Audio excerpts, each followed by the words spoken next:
Саламатсыздар, урматтуу жетекчилер, урматтуу чакырылгандар. Бүгүн биз Кыргыз Республикасынын президентинин ошол Пейгамбер өкүмүнүн аппаратынын облустун аймагында өзгөчө кырдаалдардын алдын алуу, кесепеттерин жоюу жана облустун аймагында жалпы соода базарларын эркин кетирүү боюнча атайын жыйын өтүп атабыз. Камыл каржы жатат, посадкалар көбөйүп атат. Жетекчи катарында айтышыбыз керек да. Бүгүнкү күндө биз болуп аткан жасалган жумуштар боюнча маалыматыбыз бар. Биз сиз менен эртең кеч сүйлөшүп атабыз. Мындан ары карай кандай ыкчам маалыматтарды айтат элебиз? Техникаларды жакындатыш керекпи? Алайкода бүгүн көчкү түшүп атат. Ар жагынан бер жагынан чектөөнү койдуңар. Бирок эртең көчкү түшүп турган маселелер бар да туурабы? Ошого техникаларды жакындатып алып барууга ыкчам даярдыгыла деген нерселерди көбүрөөк айтышыңар керек го дейм.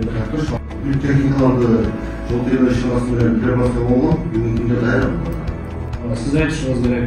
Бүгүнкү протоколдук тапшырма менен ушул тармакта, ушул багытта иштерди күчөтүш керек. Жолдош акимдер, туурабы? Ошондуктан ушул маселе канча кооптуу жетиликелери бар, ошолордун баарын анализдеп, совместно иш жүргүзүшүңөр керек да. Ал боюнча жаздын келиши менен бул эле жыл эмес, ар бир жыл ушундай бир кооптуу тобокелчиликтер көтөрүлөт кошо. Ал өз артын жаганы көрүп атасыздар, кандай жагып атканын. Болуп аткан мындай климатта, мындай шартта болот экен. Бирок ыкчам кайра ошол жерде мындай болуп аткан өчүрүүлөрдү чектетип аткан. Сизге ошол электр тармактар ишканасына же мындай ыраазычылыкты айтып койсо болот, ушул учурдан коет. Эми түйшүк ушундай болот экен. Кар калың жагында түйшүк да кошо түшөт экен. Бирок ошол сиздердин ыкчам иштегениңерге жараша жыйынтыгы да болот. Дала иштери менен кошо арыктарды тазалоо иштери да бар да. Бул бар ошол асадка барып өзүнө тыгылат, прорыва этет. Эртең канал аркылуу жараксыз. Мына жагдай түшүп келбейбизби? Ошолордун баардыгын азыр айта турган мүмкүнчүлүгүбүз бар. Жеринде ушул ишти улантыш керек. Мен өткөн арабаңга барып мындай жакшы иш жүрүп атканын көрдүм. Анан эми ал аздык кылат. Бизде эки суу сактагыч бар, бирөөсү папан. Бул күндө бөлөм болгондой, мына жаган кар менен бөлөм көбөйөт.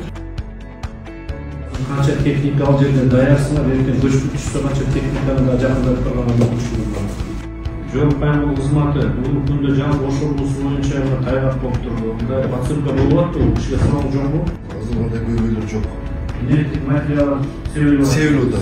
Претензиялар жок эч кандай. Себеби кечинде дагы түнү саат 12-1 чейин биргеликте себип чыктык жолдор болуп. Папан айыл өкмөтү Кожокеленге чейин маалымат алынды. Ал жерде жаңы сатып алынган грейдер иш жүргүзүп атат. Эки райондун ДПТ координация сиздерде да. Карап койгула жакшылап. Акимдер айтып аткан маселеге көңүл бурушуңар керек. Барып көрүп келгиле канча пайызы өздөштүрүлдү. Эмне маселе бар? Быйыл гана күндүн жылышы менен ишти күчөтүшүбүз керек. Ал өзү былтыр эле жылдын айына бүтө турган проект болчу, бирок чоңдол болду. Урматтуу жетекчилер, мына көрүп атасыздар. Кандай иштер жүрүп аткан, кандай маселелер бар экен. Бул бирөөнө тийиштиги бар, бирөөнө тийиштиги жок эмес. Баардыгыбызга ушул жерге штатка чогулуп аткандан кийин мына ушу жарандык коргоо кызматынын баардыгы ушул жака тийишибиз бар. Ошондуктан баардыгы мындай бдительныйраак болуңар.